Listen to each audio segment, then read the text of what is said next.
Chicken মাংসটা আমি খুব ছোট ছোট টুকরো করে নিয়েছি। অনেকে বড় টুকরো করে, কিন্তু আমার ছোট্ট বেবি আছে তো, সে বড় টুকরো খেতে পারে না। ছোট্ট বেবির জন্য ছোট্ট ছোট টুকরো করেছি। তা গন্ধরাজ চিকেন তো আলাদা করা যায় না, তার জন্য আমি কি করেছি, ছোট ছোট চিকেন করে নিয়েছি। আর মাংসের জন্য আমি পেঁয়াজ কুচি নিয়েছি, আদা, রসুন। এটা হচ্ছে মাছের আলু আর এটা হচ্ছে মাংসের আলু, সবই ছোট ছোট। বাজারে আলুর দাম বড্ড বেড়ে যাচ্ছে, কিছু করার নেই, সব দিকেই আমাদের দেখতে হবে। এইবার আমি কি করছি, প্রথমে মাছের জন্য আমি কালো জিরে কাঁচা লঙ্কা দিয়ে একটু পাতলা ঝোল করব। এটা হচ্ছে আমার মাছের জন্য। এই দেখো, কালো জিরে দিলাম মাছের জন্য, আর দেবো একটু পেঁয়াজ। ফোড়ন দিয়ে মাছের ঝোল খেতে বেশ ভালো লাগে, অল্প একটু পেঁয়াজ দিয়ে দিয়েছি। এটা গরম হোক। এদিকে চিকেনটা আমি ম্যারিনেট করিনি, কেননা এর মধ্যে আমি না দিয়ে দিয়েছি, মানে জল দিয়ে পরিষ্কার করে ধুয়ে এটাকে ভাজতে দিচ্ছি। আর অনেকক্ষণ গরম জলে আমি নুন দিয়ে ভিজিয়ে রেখেছি।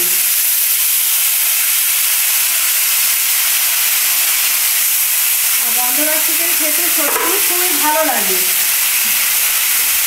বললাম সকাল থেকে খুব বৃষ্টি হচ্ছিল, বাজার যেতে পারিনি, রবিবার। আর যদি বাজার করতে নাই পারি, তাহলে আমার সপ্তাহ বাজার আনা না আনা খরচা।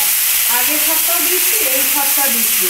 তা আজকে একটা বড্ড হয়েছে।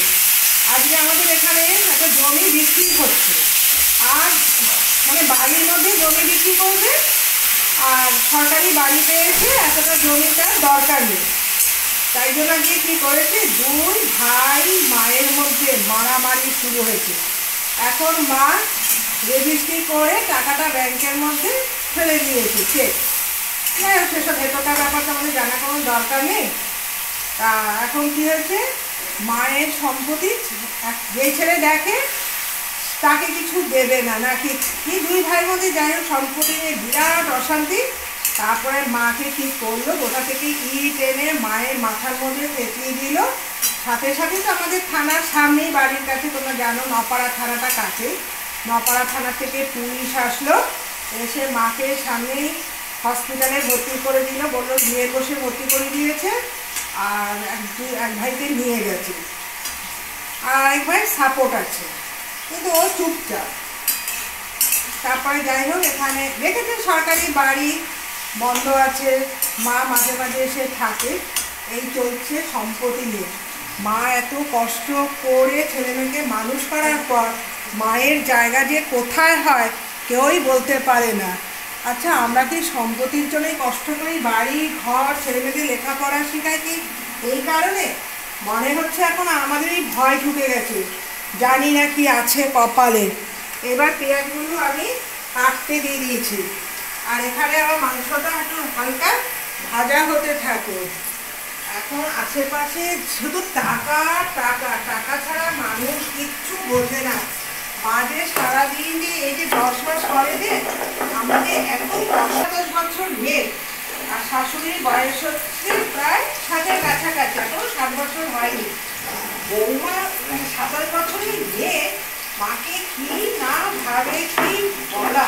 তারপরে এখান থেকে পাড়া সব অনেক বউরা আছে, প্রতিবারই বউরা গেছে, গিয়ে একদম বলছে তোমাকে এখানে আমরা থাকতে দেবই না।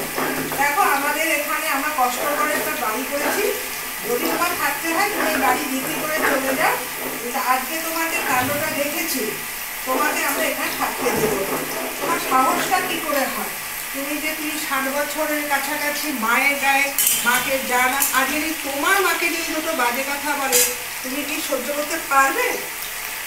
তারপরে যাই হোক, এখন 26-27 বছর কেন, এখন 10-11 বছর মেয়েরা দাদু ঠাকুমার সম্পত্তির ওপর লোভ এসে গেছে। একজন বলছে, গল্প কথাতে শুনছি, বলে জানো আমার বোনের ছেলে কি বলে, কিন্তু কেননা আমার বাড়ির ভাগটা করে দিচ্ছে না, তাহলে আমরা এই বাড়িটা বিক্রি করে একটু ভালো জায়গা ফ্ল্যাট নিয়ে থাকতে পারতাম। তখনও বললো আজকে না বলে এই সবার বাচ্চা নেই, আমি আমার বোনের ছেলের কথা আমি তোমাদের সঙ্গে শেয়ার করলাম। কি অবস্থা দিনটা করেছে। মেয়ে বিয়ে দেবে, সেখানেও দেখি হাজবেন্ড বিয়ে হতে না হতে ফুলসজ্জা রাখতে, তোমার বাবা কি আছে তাকে ফুলসজ্জার কথা ভুলে যাচ্ছে সম্পত্তিটা। তারপরে শুনলো তোমাকে কেন বিয়ে আমার সম্পত্তির জন্য। আমার অলরেডি দুটো বন্ধু আছে। দেখো চিকেনটা কি সুন্দর ভাজা ভাজা করে নিলাম, তোমরা দেখলে। এবার আমি কি করছি, আলুটাও দিয়ে দিচ্ছি। আর আমার এখানে মাছের ঝোলের জন্য মাছও দিয়ে দিয়েছি। মাছের ঝোলের জন্য এখানে কোনো মশলা দেবো না। তাহলে এখানে আমি কি করছি, কালো জিরে আর কাঁচা লঙ্কা দিয়ে মাছের ঝোল। আর এখানে নুন হলুদ দুটোর মধ্যে একসাথেই দেখো অ্যাড করে দিচ্ছি। একটা মাংস বসিয়েছি, একটা মাছ বসিয়েছি। এবার মাছের ঝোলের জন্য আমি দিচ্ছি, এখন তো কালো জিরে দেওয়া হয়ে গেছে। প্রত্যেকটা মশলার মধ্যে দিচ্ছি আগে নুন। নুন ছাড়া তো আর রান্না হবে না, আগে নুনটা দিয়ে দিচ্ছি। তো মাছের জন্য নুন দিয়ে দিচ্ছি, এটা মাংসের জন্য নুন দিয়ে দিলাম, হয়ে গেল। এবার দেবো হলুদ। এবার এখানেও হলুদ দিয়ে দিচ্ছি। আর মাংসটা যদি ম্যারিনেট করে রাখা যায়, কিন্তু আমি সেটা করিনি, আমি একবারে কড়াইতে করে নেব। চলো এখানে কি হলো, আমার মাংসটাও হয়ে যাচ্ছে। আর একটুখানি আদা বাটা দিচ্ছি মাছের জন্য। তো আদা বাটা না দিলে না মাছের ঝোলে টেস্ট হয় না। সামান্য একটু আদা বাটা দিলাম। আর সঙ্গে দিচ্ছি চিনি, চিনিটাও দিয়ে দিচ্ছি, বেশি কিছু আর দিলাম না। এটা হালকা পাতলা একদম মাছের ঝোল করছি। এখানে আমি একটু মাছের ঝোলের মশলাটা আমার হয়ে গেল। এটা এখন মশলাটা আমার বাটতে হবে। আর একটু দিচ্ছি শুকনো লঙ্কার গুঁড়ো। এই দেখো শুকনো লঙ্কার গুঁড়োটাও দিয়ে দিলাম। এবার আমার পেঁয়াজ আদা রসুন যেহেতু বাটা হয়ে গেছে, একটু আমি বাটিতে তুলে রাখছি। কেন দুপুরবেলা ভাবছি একটু চিলি চিকেন বানাবো, তার জন্য তো আমার আদা রসুন পেস্টও দরকার, অল্প একটু তুলে রাখলাম। এবার মাংসের মধ্যে আমি পেঁয়াজ বাটাটা দিয়ে দিলাম। আর চিলি চিকেন করতে গেলে তো আমার মাংসটাও লাগবে। হ্যাঁ, তা মাংসটা আমি ফ্রিজে অল্প তুলে রেখে দিয়ে এসেছি, ম্যারিনেট করে রেখে দিয়েছি। আর এখানে আমি একটু দিয়ে দিলাম, দেখো কি সুন্দর। আর গন্ধরাজ চিকেন হবে। এই যে গন্ধরাজ লেবুগুলো আমি পিস পিস করে এখন কেটে রেখেছি, এখন দেবো না। আর এখানে আমরা একদম হালকা করে করছি, দেখো কি সুন্দর কালার। এটা আস্তে আস্তে কালারটা বেরিয়ে আসবে। এর মধ্যে একটা জিনিস অ্যাড করা হয়নি, আমি ভাবছি একটু ভাজা মশলা এর মধ্যে অ্যাড করে নেব।